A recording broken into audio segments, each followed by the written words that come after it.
ನಾವೇ ಬಂದು ಹಿಡಿದಾಗ ಕ್ಲಿಕ್ ಮಾಡಬೇಕು. ಅಡುಗೆ ಕುಕ್ಕರ್ನ ಆಯ್ತು ನಂಗೆ ತೊಗೊಂಬ. ಇದು ಜೀರಿಗೆ ಅಂತ, ಜೀರಿಗೆ ಹಾಕಬೇಕು ಫಸ್ಟು, ಆಯಿಲು ಮತ್ತು ಜೀರಿಗೆ. ಆಮೇಲೆ ಕರಿಬೇವು.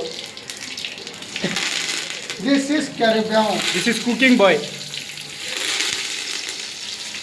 ಅಡುಗೆ ಮಾಡೋರು. ದಿಸ್ ಇಸ್ ಕರಿಬೇವು. ಇದೇನು? ಇದು ಇಲಾಚಿ. ಇಲೈಚಿ. ನೆಕ್ಸ್ಟು ಮೆಣಸು. ಮೆಣಸು ಅಂತೆ. ಲವಂಗ. ಬಾಯಿಲ್ ಆಮೇಲೆ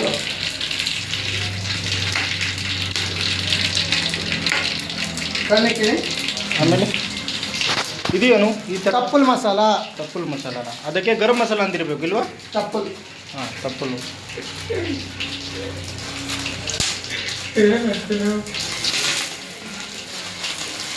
ಇದು ಕಸ್ತೂರಿ ಮೆಂತಿ.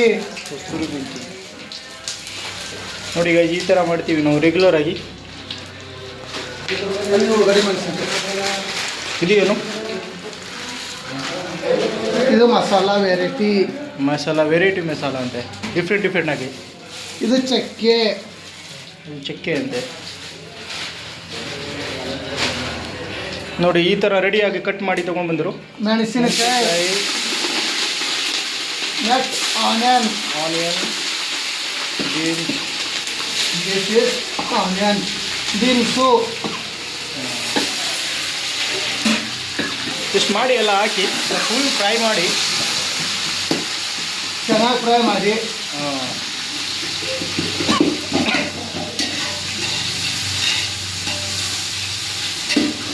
ಚೆನ್ನಾಗಿ ಟೇಸ್ಟ್ ಕೊಡುತ್ತೆ. ಚೆನ್ನಾಗಿ ಫ್ರೈ ಆಗಬೇಕು.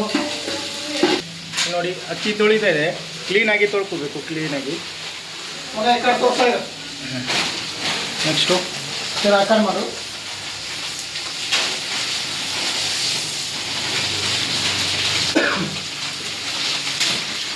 ನೋಡಿ, ಕ್ಲೀನಾಗಿ. ಸೋಯಾಬೀನು ಲೈಟಾಗಿ ಹಾಕಬೇಕು, ಜಾಸ್ತಿ ಹಾಕಬಾರ್ದು. ಎಷ್ಟು ಬೇಕು ಅಷ್ಟು ಹಾಕೋಬೇಕು ನಿಮಗೆ. ನೆಕ್ಸ್ಟು ಫುಲ್ಲು ಆಯಿಲಲ್ಲಿ ಫುಲ್ ಫ್ರೈ ಮಾಡಬೇಕು. ಚೆನ್ನಾಗಿ ಫ್ರೈ ಆಗಬೇಕು. ಟೇಸ್ಟ್ ಬರಬೇಕಂದ್ರೆ ಚೆನ್ನಾಗಿ ಫ್ರೈ ಆಗಲೇಬೇಕು.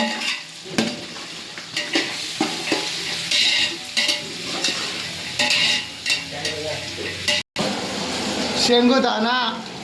ಶೇಂಗು ಬೀಜ ಅಂತ ಶೇಂಗುದಾನ ಅಂತಾರೆ. ನಮ್ಮ ಕಡೆ ಏನಂತಾರೆ ಗೊತ್ತಿಲ್ಲ, ನಮ್ಮ ಕಡೆ ಏನು ಅಂತಾರೆ. ನಮ್ಮ ಕಡೆ ಶೇಂಗು ಬೀಜ ಅಂತಾರೆ, ಈ ಸೈಡ್ ಶೇಂಗುದಾನ. ಫ್ರೈ ಆಗ್ತಾ ಇದೆ. ಚೆನ್ನಾಗಿ ಹಾಕಿ ಬಾಯ್ಸ್, ಫುಲ್ ಕಟ್ ಮಾಡಿದ್ರೆ ಏನೇನು ಇದು ಗೋಬಿ ಪಟ ಕಟ್ ಮಾಡಿ. ಅದು ಮೆಕ್ಕಿ ಕಟ್ ಮಾಡಿ. ನೋಡಿ, ಈ ಥರ ನಮ್ಮ ರೂಮ್ ಪಾರ್ಟ್ನರು.